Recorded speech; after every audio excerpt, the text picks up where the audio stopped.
악에서 떠나 선을 행하라. 그리하면 영원히 살리니.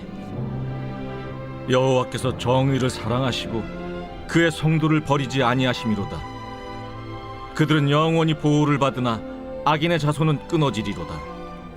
의인이 땅을 차지하며 거기서 영원히 살리로다. 의인의 입은 지혜로우며 그의 혀는 정의를 말하며 그의 마음에는 하나님의 법이 있으니 그의 걸음은 실족함이 없으리로다. 악인이 의인을 엿보아 살해할 기회를 찾으나 여호와는 그를 악인의 손에 버려두지 아니하시고 재판 때에도 정죄하지 아니하시리로다. 여호와를 바라고 그의 도를 지키라. 그리하면 내가 땅을 차지하게 하실 것이라. 악인이 끊어질 때 내가 똑똑히 보리로다. 내가 악인의 큰 세력을 본즉 그 본래 땅에 서 있는 나무잎이 무성함과 같으나 내가 지나갈 때 그는 없어졌나니 내가 찾아도 발견하지 못하였도다. 온전한 사람을 살피고 정직한 자를 볼지어다. 모든 화평한 자의 미래는 평안이로다. 범죄자들은 함께 멸망하리니 악인의 미래는 끊어질 것이나 의인들의 구원은 여호와로부터 오나니 그는 환난 때 그들의 요새이시로다. 여호와께서 그들을 도와 건지시되 악인들에게서 건져 구원하심은 그를 의지한 까닭이로다. 할렐루야. 온라인 말씀 묵상에 함께 하신 여러분 모두를 주님의 이름으로 축복합니다. 오늘 하루도 주신 말씀 의지하여 하늘의 평강을 누리시길 간절히 소망합니다. 오늘 본문 말씀은 시편 37편 온유한 자 시편의 마지막 부분 말씀입니다. 시편 37편의 분위기를 다시 한번 말씀드리면요, 자신을 죽이려 달려드는 악인 사울 때문에 다윗은 의인으로서 고난을 당하고 있습니다. 다윗은 악인의 악에 불평하고 복수하지 않는 온유한 자가 되어서 땅을 기업으로 얻게 되는 복의 사람이 되라고 권하고 있습니다. 오늘 본문도 마찬가지인데요, 다윗은 악인의 악한 공격에 감정 휘말리지 말고 하나님 편에 서서 승리하도록 강력한 요청을 반복하면서 그 요청에 응답한 자에게 어떠한 축복의 약속을 주시는지 보여주고 있습니다. 오늘 본문을 크게 보면 세 가지 내용으로 약속을 해주고 있음을 알 수 있는데요, 그 첫 번째는 선을 행하는 자에게 영원한 약속을 허락해 주신다는 겁니다. 본문 27절 말씀을 함께 보시겠습니다. 악에서 떠나 선을 행하라. 그리하면 영원히 살리니. 아멘. 악에서 떠나 선을 행한다는 것은 이 문맥상으로 보면 악을 행하는 사울과 같은 존재 때문에 불평하지 않는 것이고 악을 악으로 갚아 복수하지 않는 것이고 심판을 하나님께 맡기는 겁니다. 그런 자는 영원히 살 것이다 라고 말씀하고 있습니다. 이것을 한 번만 이야기한 것이 아니고요, 본문 28절도 보시면 여호와께서 정의를 사랑하시고 그의 성도를 버리지 아니하심이로다. 그들은 영원히 보호를 받으나 악인의 자손은 끊어지리로다. 아멘. 그들은 영원히 보호를 받는다고 했습니다. 마찬가지로 영원이라는 단어를 반복 사용하여 강조하고 있음을 알 수 있습니다. 여기서 끝나지 않습니다. 본문 29절도 보시면요, 의인이 땅을 차지하며 거기서 영원히 살리로다. 거기서 영원히 살리로다. 영원이라는 단어를 3번 반복 강조하여 사용하면서 의인이 받을 복이 영원함을 강조하고 있는 겁니다. 이 말은요, 악인으로 말미암아 당하는 고통의 시간이 영원하지 않고 지나보면 결국 일시적이고 순간적이었다는 것을 강조하여 말하고 싶은 겁니다. 일시적이고 순간적인 고난 때문에 영원한 하나님의 복을 빼앗기지 말라는 거죠. 사랑하는 여러분, 우리 하나님은 영원하신 하나님이신 줄로 믿습니다. 하나님이 영원하시기 때문에 하나님이 주시는 복도 유통기간 없는 영원한 것입니다. 반면에 악인의 악은 아무리 강하고 길어 보여도 의인이 하나님으로부터 받을 영원한 복과 약속에 비하면 너무 일시적이고 순간적이라는 것을 기억해야 하는 겁니다. 분명히 악인에 의해 무고하게 고난당하는 그 순간은 너무 억울하고 힘이 드는 건 사실입니다. 그러나 그 악인 때문에 순간적으로 분노하고 순간적으로 복수해서 나도 악인이 되어버린다면 이는 마치 팥죽 한 그릇에 장자의 명분을 팔아버린 에서와 같이 되게 하려는 이 사단의 계략에 속게 되는 겁니다. 예수님도 이를 아시기 때문에 사단의 시험에 휘말리지 않았습니다. 히브리서 12장 2절에 보면요, 우리의 모델이 되시는 예수님께서 어떠한 믿음과 자세로 승리하셨는지 이렇게 말씀해주고 있습니다. 믿음의 주요 또 온전케 하시는 이인 예수를 바라보자. 그는 그 앞에 있는 기쁨을 위하여 십자가를 참으사 부끄러움을 개의치 아니하시더니 하나님 보좌 우편에 앉으셨느니라. 예수님은 앞에 있을 그 기쁨을 위하여, 그 영원한 기쁨을 위하여 십자가 고난을 참으셨고요, 부끄러움을 개의치 않았다고 했습니다. 사랑하는 여러분, 의인에게 약속된 복이 영원하다는 것을 기억하시므로 일시적이고 순간적인 시험에 넘어지지 마시고 승리하는 저와 여러분의 복된 삶이 될 수 있기를 바랍니다. 두 번째, 하나님은요, 의인으로 하여금 결국 악인의 종말을 보게 해 주신다는 것입니다. 본문 32절 말씀을 함께 읽어보시겠습니다. 악인이 의인을 엿보아 살해할 기회를 찾으나, 이렇게 말했습니다. 이 말씀을 보니까 오늘 본문을 기록한 다윗이 자신을 죽이려는 사울의 계략을 떠올리면서 말하고 있다는 것을 알 수 있습니다. 이런 어려운 상황에 다윗은 무엇이라고 말하고 있는가? 본문 34절 보시면요, 여호와를 바라고 그의 도를 지키라. 그리하면 내가 땅을 차지하게 하실 것이라.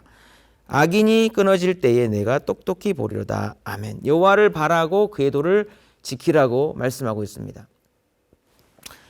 하나님께서 영원한 축복의 약속을 주실 분임을 믿고 그의 도를 지키라는 거죠. 하나님의 약속을 믿고 그의 도를 지키는 것은 그 고통의 순간 쉽지 않지만, 그렇게 하게 된다면 땅을 차지하 영원히 살게 하실 뿐만 아니라 악인이 끊어질 때 똑똑히 보게 해 주실 것이다 라고 말하고 있는 겁니다. 악인의 종말을 분명하고 확실하게 보게 해 주신다. 다윗이 사울을 피해 도망다니며 고통을 당할 때는 이 일이 언제 끝나나 했을 겁니다. 오늘 보면 35절을 보니까 악인의 큰 세력을 본즉 그 본래의 땅에 서 있는 나뭇잎이 무성함과 같다. 악인의 큰 세력이라고 했습니다. 악인의 득사가 너무 커서 나뭇잎이 무성함 같다 했습니다. 다윗은 사울이 너무 큰 세력 같아서 감당하기 어려웠고요. 당시에는 사울이 절대 없어지지 않을 것 같다고 생각했다는 겁니다. 그러나 결국 사울도 죽었습니다. 하나님을 바라고 그의 도를 지키며 복수하지 않고 참고 인내하는 시간들이 지나가자 언제 그랬냐는 듯이 하나님께서 악인을 소멸시켜 주셨다는 겁니다. 오늘 본문을 좀 더 자세히 살펴보니까 오늘 본문은 악인이 끊어진다는 표현을 3번이나 반복하여 사용하고 있음을 알게 됩니다. 오늘 보면 방금 34절뿐만 아니라 28절에도 악인이 끊어진다. 악인의 자손은 끊어진다. 그리고 38절에도 악인의 미래가 끊어질 것이다 라고 말하고 있습니다. 그 무성해 보이는 악인의 종말이 반드시 올 것임을 강조하여 말하고 있는 겁니다. 사랑하는 여러분, 악인 때문에 고난당하는 그 순간에는 정말 쉽지 않습니다. 정말 이 사람이 언제 없어지며 이 고난이 언제 끝나나 싶습니다. 그러나 여러분, 속지 마시고 지지 마시기 바랍니다. 하나님이 여전히 일하고 계십니다. 오늘 말씀처럼 언제 그랬냐는 듯이 악인이 끊어져 있음을 보게 해 주실 것입니다. 다만 끝까지 여호와를 바라고 그의 도를 지키고 따르는 하나님의 사람이 되셔야 됩니다. 다윗 하나님은 저와 여러분의 하나님이십니다. 여호와의 도를 바라고 지키는 자에게 영원한 복을 주심과 함께 반드시 악인의 종말도 보게 하심으로 아픔과 상처까지도 위로하고 만져주실 겁니다. 이 사실을 기억하면서 끝까지 의인의 자리에 서서 하나님께 영광 돌리는 저와 여러분의 복된 삶이 되시길 바랍니다. 오늘 보면 마지막 부분에서는요, 악인과 의인의 결국이 어떻게 될지 보여주면서 우리에게 다시 한번 의인으로서 하나님을 의지하고 승리하자고 권면하고 있습니다. 본문 37, 38절 말씀 보시겠습니다. 온전한 사람을 살피고 정직한 자를 볼지어다. 모든 화평한 자의 미래는 평안이로다. 범죄자들은 함께 멸망하리니 악인의 미래는 끊어질 것이나. 아멘. 의인과 악인의 미래가 어떻게 될지를 말하고 있죠. 모든 화평한 자의 미래는 평안이지만 범죄자들과 악인의 미래는 끊어질 것이다. 어떻게 이런 결론이 나게 될까요? 구원과 심판의 주권을 가지신 하나님이 살아계시기 때문에 그렇습니다. 39절 보시면요, 의인들의 구원은 여호와로부터 오나니 그는 환난 때에 그들의 요새시로다. 아멘. 악인들의 구원은 여호와로부터 온다. 하나님은 환난 때에 의인들의 요새이시다. 40절도 보시면요, 여호와께서 그들을 도와 건지시되 악인들에게서 건져 구원하심은 그를 의지한 까닭이로다. 아멘. 그를 의지하는 자를 도와 건지시고 악인들에게서 건져 구원하여 준다는 말씀이죠. 이 39절과 40절 두 절을 읽으면 사무엘하 22장과 시편 18편에 똑같이 기록된 그 다윗의 그 유명한 찬송이 떠오릅니다. 그 노래는요, 여호와께서 다윗을 모든 원수들의 손에서와 사울의 손에서 구원하신 날에 만들어 부른 노래이거든요. 여러분 이 찬양 아시죠? 나의 힘이 되신 여호와여, 내가 주님을 사랑합니다. 주는 나의 반석이시오, 나의 요새이십니다. 주는 나를 건지시는 나의 주, 나의 하나님이십니다. 나의 피할 바위시고 나의 방패십니다. 이 노래와 오늘 본문의 고백이 얼마나 똑같은지를 여러분 보시기 바랍니다. 이 노래를 통해서 다윗이 사울의 위협을 피해 도망다닐 때 그 하나님을 의지하면서 경험한 구원과 승리가 무엇인지를 우리는 알 수가 있습니다. 의인들의 구원은 여호와로부터 온다. 그는 환난 때 그들의 요새시다. 여호와께서 그들을 도와 건지실 것이고 악인들에게서 건져 구원하심은 그를 의지하였기 때문이로다. 다윗에게 구원은 모든 상황이 종료되었을 때 결과적으로 얻게 된 것이 아니었습니다. 그 환난의 순간 하나님을 의지하면서 보낸 시간들, 하나님을 의지하면서 하나님의 붙드심과 도우심을 경험한 그 순간순간이 구원이었다고 그는 말하고 있는 겁니다. 사랑하는 여러분, 지금 여러분의 삶에 여러분을 괴롭게 하시는 분들이 계십니까? 악한 사람들 때문에 불평이 나오고 화가 나고 잠도 안 오시고 정말 내 손으로 어떻게 해줘야겠다는 생각에 마음이 끓어오르시는 분 계십니까? 결국 구원은 하나님으로부터만 오게 되는 겁니다. 심판과 구원은 하나님의 손에 달려 있다는 겁니다. 내 손으로 뭔가를 하지 마시고요. 그 하나님의 손을 의지하시고 붙잡으실 길을 축복합니다. 내가 할 수 있는 것은 없어 보여도 하나님을 의지하는 것 자체가 구원임을 믿으시고요. 이 다윗의 고백대로 그를 의지하는 자를 반드시 도울 것이라는 것을 믿으시기를 축복합니다. 다윗을 환난에서 건지신 구원의 하나님이 저와 여러분도 건져주실 줄로 믿습니다. 오늘 본문은 사울과 같은 악인 앞에서 지지 말고 승리하도록 강력한 요청과 응답의 약속을 반복하였습니다. 악에서 떠나 선을 행하는 자에게 영원한 복을 약속을 주셨고요. 여호와를 바라고 그의 도를 지키는 자에게 악인의 종말을 보게 해주신다고 말씀했습니다. 또한 오직 구원은 여호와를 의지한 자에게 오는 축복이다. 하나님은 그를 의지하는 자를 도우실 것이기 때문에 여호와의 손을 의지하자고 말씀드렸습니다.